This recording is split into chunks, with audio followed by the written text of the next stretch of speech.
John, we have quite the story for you all today. It has come to the Greek Revival News channel that the Cyclops Polyphemus was found severely drunk and without his eye.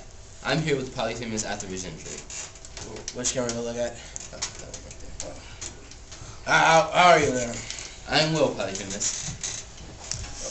Well, I was herding my deer sheep one day when a group of men came to my island.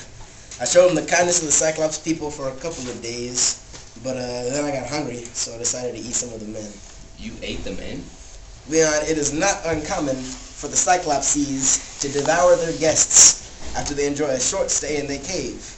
My mother practiced that specific custom many times in my childhood. Polyphemus, why didn't the men flee your cave when they had the opportunity?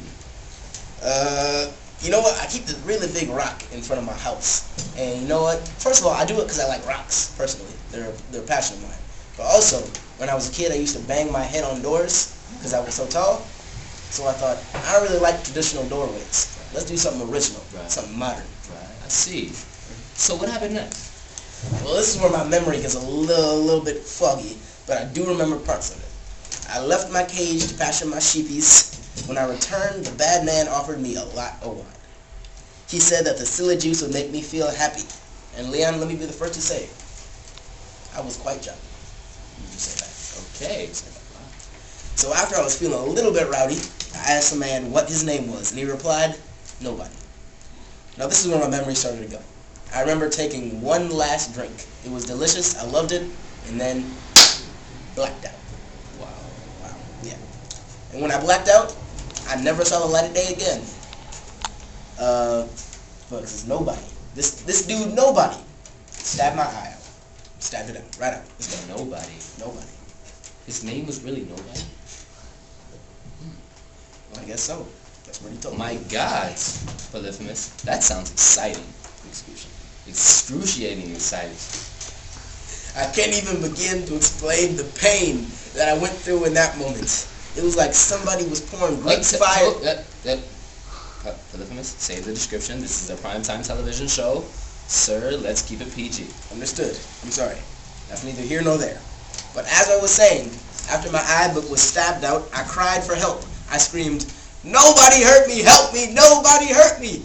But my neighbors didn't come to help. Wow. You know what? It's a bad neighborhood. I'm not gonna lie. It was. I'm really disappointed in my neighbors.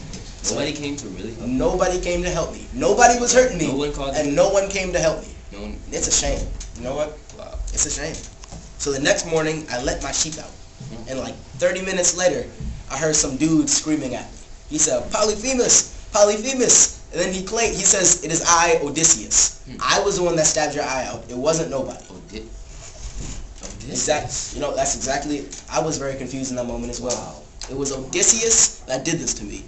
And I realized he's too far away for me to damage. So you know what I did? I cursed him. I called upon my daddy, Poseidon, and I said, "Daddy, this dude hurt me. Help me, Daddy. Help me."